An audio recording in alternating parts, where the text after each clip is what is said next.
আর house চলে আইছে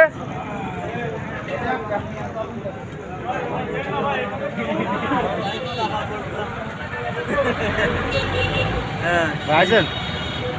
আইসি তো তেল পান তো তেল দেবে না ভাই আর দেবে কখন তাহলে আমার কিছু না ভাই ও তো ভিডিও করবে না আপনি কিন্তু ভালো লেগে গেছেন এই যে ভালো লেগে গেছে এ ভাই ও করি না ভাই আমরা পর্যাপ্ত পরিমাণ পাচ্ছি তেল। যাক সাবাস আমরা 1000 টাকার পালে আরো বেশি খুশি হতাম